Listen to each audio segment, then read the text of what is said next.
Okay, so you want to own a vineyard, buy some land, plant some vines, wait for the grapes, make some wine, and sell it at a beautiful markup while you stroll through your rows at sunset with a glass in your hand. It is one of the most romantic business ideas a person can have. And it is also one of the most financially brutal, slow, and misunderstood businesses on the entire planet. Because a vineyard breaks the single most basic rule that every other business lives by. Every normal business tries to make money as fast as it can. A vineyard is a business where losing money on purpose for years is not a failure. It is the actual plan. Let me show you why. Because once you understand what you are really buying when you buy a vineyard, you will never look at a bottle of wine the same way again. Start with the thing everyone underestimates: time. When you open a restaurant, you can serve food on day one. When you open a shop, you can sell on day one. When you plant a vineyard, you plant a vine, and then you wait. A newly planted grapevine typically produces no usable fruit at all for the first 3 years. 3 years of buying land, of planting, of watering, of pruning, of paying people, of paying taxes, with zero product to sell. And even after those first 3 years, when the vine finally does produce, the grapes from a young vine are considered lower quality. The truly good fruit, the fruit worth making serious wine from, often does not arrive until the vine is somewhere between 5 and 10 years old.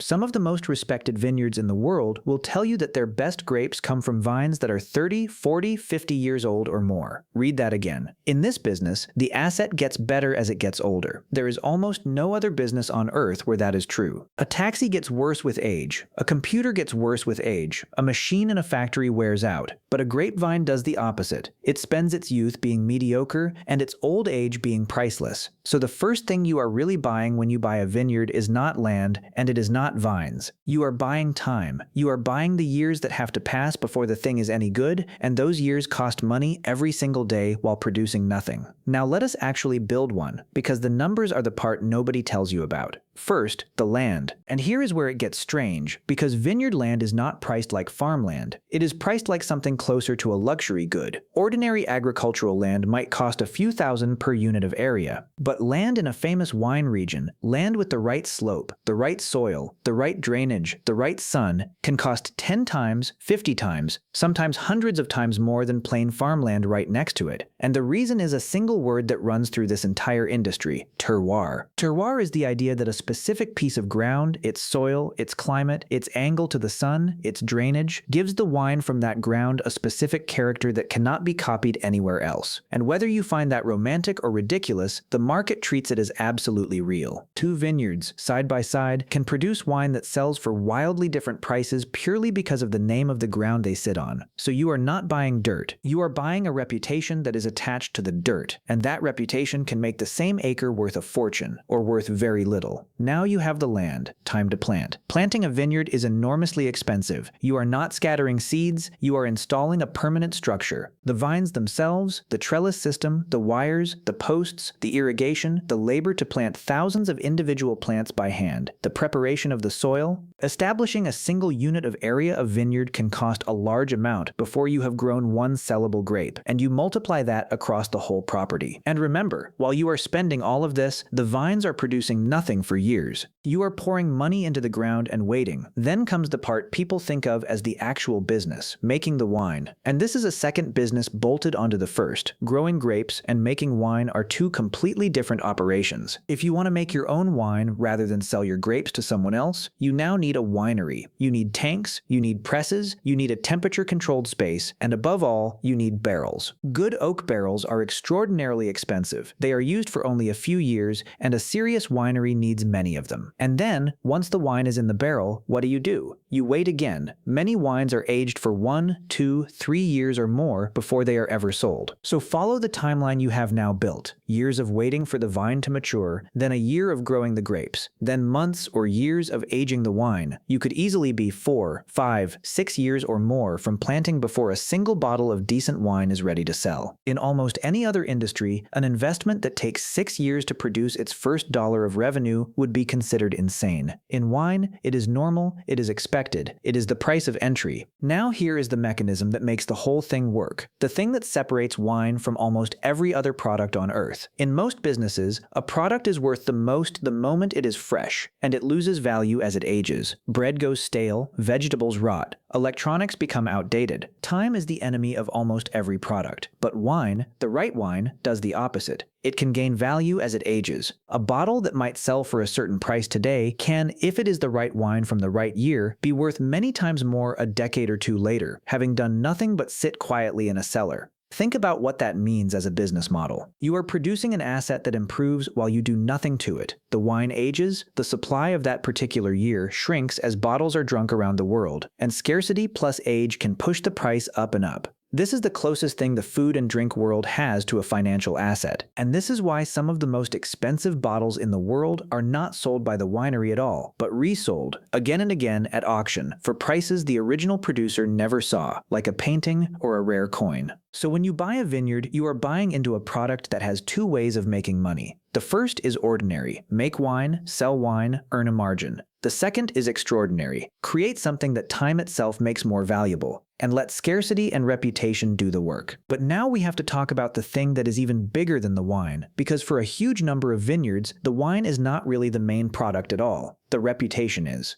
In this industry, the name on the label can be worth more than the liquid in the bottle. A bottle of wine that is chemically objectively similar to a cheap one can sell for 10, 20, 100 times the price purely because of the name of the estate, the story behind it, the region, the scores from critics, and the mystique built up over decades or centuries. You are not just selling fermented grapes. You are selling a story, a place, a feeling, a piece of status that the person can put on their table and say something about themselves with. And this is why owning a prestigious vineyard has always attracted the very wealthy, often people who made their fortunes somewhere else entirely. Because a great vineyard is not just a business, it is a trophy, it is a signal. It is one of the most beautiful and socially powerful things a person can own, and many owners are perfectly happy for the vineyard to barely break even or even lose money, because what they are really buying is prestige, a lifestyle, and a legacy they can pass down. That single fact distorts the entire economics of the industry. When a large part of your competition is made up of wealthy owners who do not actually need to turn a profit, who are subsidizing their vineyard with money from other businesses because they love it, then the normal rules of business bend. Prices are not always set by what it costs to make the wine. They are set by prestige, by scarcity, by story, and by the deep pockets of people for whom the vineyard is a passion, not a livelihood. So if you are trying to enter this business as an ordinary person hoping to earn a normal living, you are competing against people who are not even playing the same game. Now let us talk about risk, because this is the part the sunset and a glass of wine fantasy completely ignores. A vineyard is a farm, and a farm is utterly exposed to nature. One night of unexpected frost at the wrong time of year can destroy an entire season's crop in hours. A hailstorm can shred the vines. Too much rain, and the grapes swell and dilute, or rot with disease. Too little rain, and they wither. A heat wave can cook the fruit on the vine. Wildfire is a catastrophe, and even fire that does not touch the vines can ruin the grapes through smoke, tainting an entire harvest so badly it cannot be used. And there are pests and diseases that can move through a vineyard and, in the worst cases, force you to tear out vines that took years and years to mature, sending you all the way back to the beginning of that brutal waiting game. So this is a business where you can do everything right, work for years, invest a fortune, and then lose an entire year of income to a single cold night or a single storm, through no fault of your own. And unlike a factory, you cannot simply produce more next week to make up for it. You get one harvest a year, one.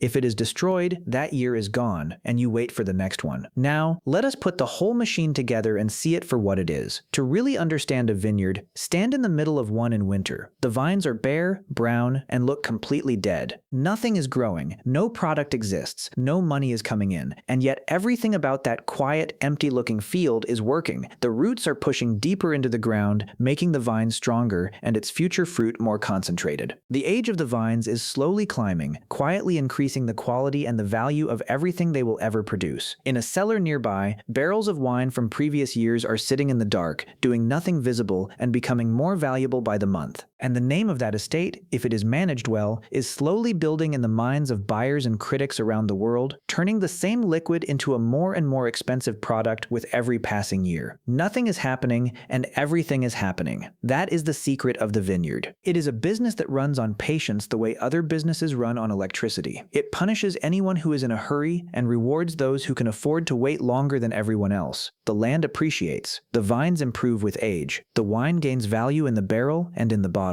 The reputation compounds over decades. Every single one of the vineyard's assets gets better with time, which is exactly why this business is so dominated by patient money, old money, and people who measure success not in quarters but in generations. So when someone buys a vineyard, they are not really buying a farm, and they are not really buying a factory that makes wine. They are buying one of the only businesses in the world where time is not the enemy but the entire engine, where the years you spend losing money are not a mistake but the very thing you are investing in. Where doing nothing and waiting and letting the vines grow old and the wine grow rare is the whole strategy. Every other business you have ever heard of is racing against the clock, trying to earn before time runs out. The vineyard does the opposite. It sells you a glass of patience. And the most valuable thing on that entire beautiful estate is not the grapes, not the barrels, not even the land. It is the thing that no amount of money can buy or rush or shortcut. It is the years themselves slowly turning cheap fruit into something the world will pay almost anything to drink.